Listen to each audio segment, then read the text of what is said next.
That side.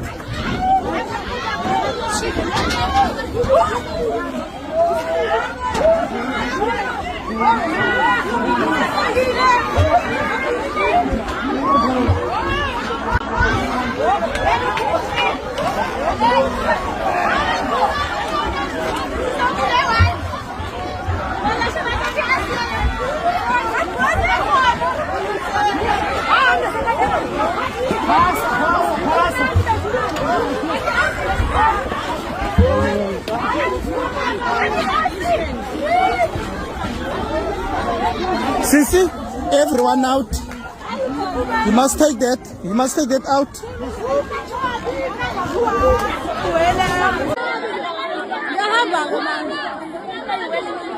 Bengahambi ngani kodwa bafethu.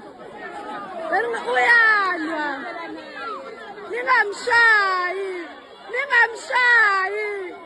Ningamshayi Nkosi yami. Ningamshayi. Wema. Ningamshayi.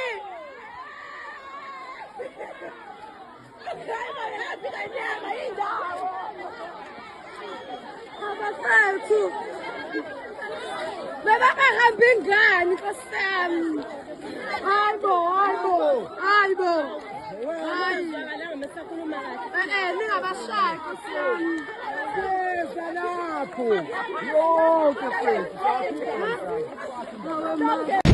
Welcome to King Said So, Africa's one land, one language, one currency, one army on King Said So. Africans can unite. Your Pan-Africanist podcast. Enjoy. Dumela ma Africa. Ke leboha haholo hore le buile hape mo King Said So. Pelo ka e botlhoko haholo seng hanyane. Because ke bona bana ba banyane le bona ba tsaneletse ba lateletse batho ba bagolo morago ke ba bana ba banyane ba lutha le bona. It's a problem, ladies and gentlemen. 30 June will go down as one of the dates that South Africans will remember forever. In fact, I can go as far as saying that Africans can remember forever because most African people were engaged with what is happening in South Africa. You know, South Africa is a trend setter, and really what happened on the 30th of June 2026 is historical. It can never be forgotten. We had a little bit of everything.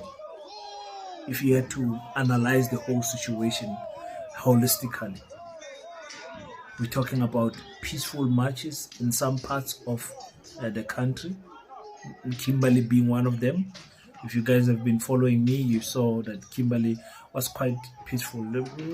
There was incidents there, but nothing compared to other provinces. And this is what I predicted, because I know my people in the Northern Cape, peaceful and disciplined people, very peaceful people in Northern Cape. Sometimes that is our weakness in Northern Cape, because then everyone can play on top of our head. Politicians, anyone can play on people's heads in Northern Cape, because anything is just tolerated that is not supposed to be tolerated.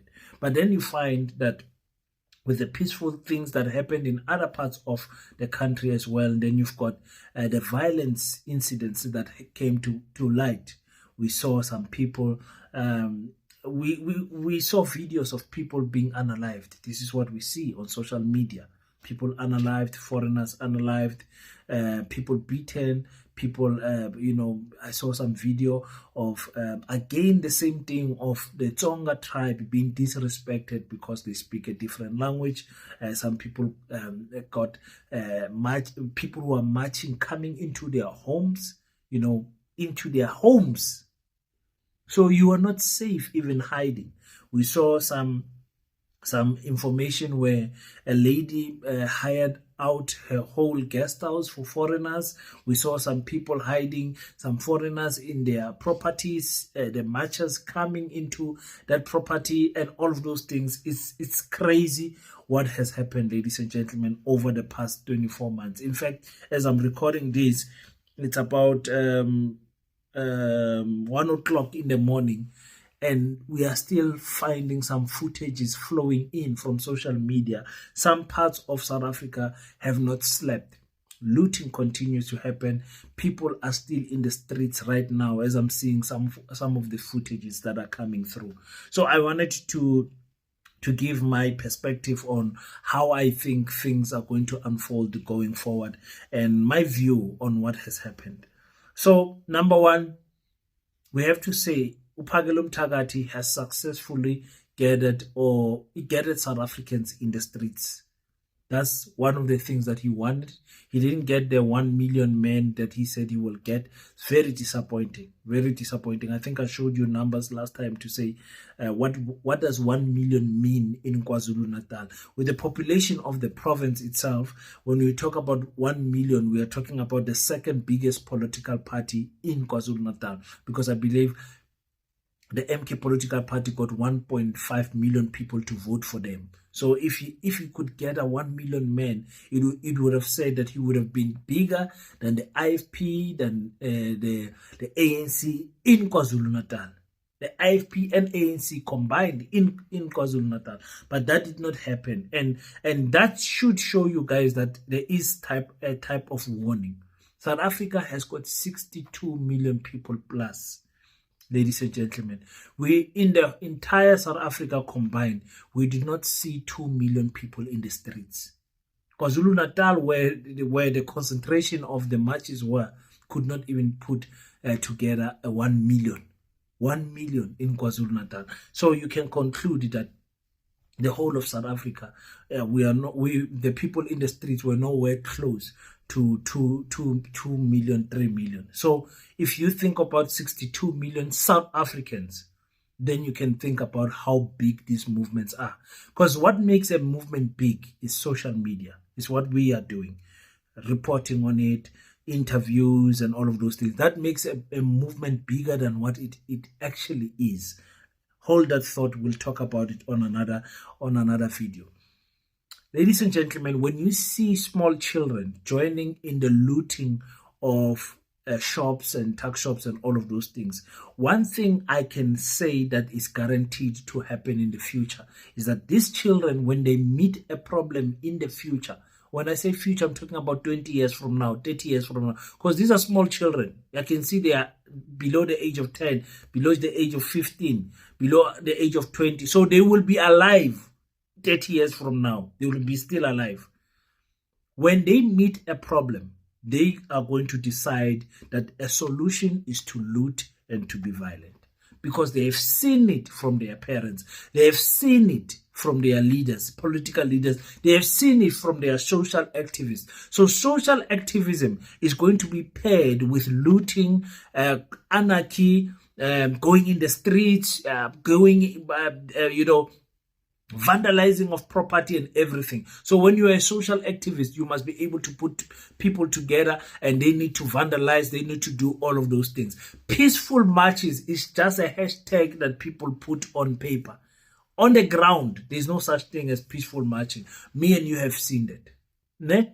And I'm not pointing it out to say, hey, look at the bad things that they have done. No, I'm pointing out facts because that's what has happened in South Africa. You understand? For me, if you have been listening to me for some time, I do give Abo Jacinta Uphakelom Tagati credit for organizing these marches and raising more awareness and actually putting a light underneath the essence of our government, and government is doing something. I'm really giving them credit for that. But for me, I will never and I can't ever support violence. I can never support taking African people, putting them in the streets, letting them sleep there with small children. Cases of people giving birth in camps. I can't support that, ladies and gentlemen. I don't support a person coming in illegally. But before I see an illegal person, I see a human being, especially my African people. So you will excuse me, that's where me and you differ. You understand? That's where me and you differ. I can never, like Abu Gayton say, I will go into the hospital and switch off the oxygen machine. I can never, I'm not that type of a person. You understand? I'm a person that has a lot of empathy towards my African people. So when I saw what is happening here, I'm like, the bigger problem is poverty in our country. And poverty is caused by the quality of education you meet. If the education you get does not even teach you how to plant an onion, you have to go buy an onion, something that you can easily plant on the ground. There's no agricultural subjects from grade 1 to grade 12. You don't learn about agriculture. You don't learn about planting, how to work the ground from grade 1 to grade 7. Just forget about that education. There's no quality there. How many times did I say AI must be introduced into our schools? Agriculture must be introduced in our school. Business management must be introduced in our school. And the modules under business management must talk about tax shop management. I don't know who to zongtola manje or zongtola later. Guys, wake up. So anything that is happening right now is a result of our education. Is a result of our education. The more educated you are, the more strategic you think about resolving certain matters. And that's not an insult to those who are not educated, because sometimes other people are just book smart, but they are not educated to do things in their family, in their community, or anything. But education gives you a different a different realm to think in or think by. You think differently because you have engaged such problems on paper. So it broadens your thinking pattern and your reasoning capacity as well, ladies and gentlemen. So we are in a situation now. We are seeing that our education system has failed us. You can't tell me that in 1976, people must, for a better education, not to be taught in Afrikaans. In 2026, 50 years later, our children are learning Afrikaans and we are still not getting the best education. So we can conclude, me and you, as to all the marches that have come, that marches raise awareness, but they are not the ultimate solution. Look at all of this, the drama that has happened, ladies and gentlemen. It's crazy, the things that has transpired in our country. You guys are looking, you are looking at it in passing, because as a South African, it does not affect me and you the way it affects the foreigners. They will never forget this. Children were beaten up.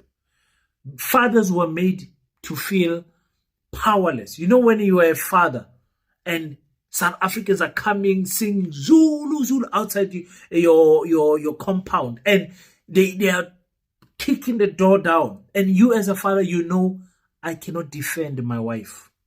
I cannot defend my children. The powerlessness that you feel at that moment, the trauma that your children are going to have because of what is happening is going to be lifetime lasting.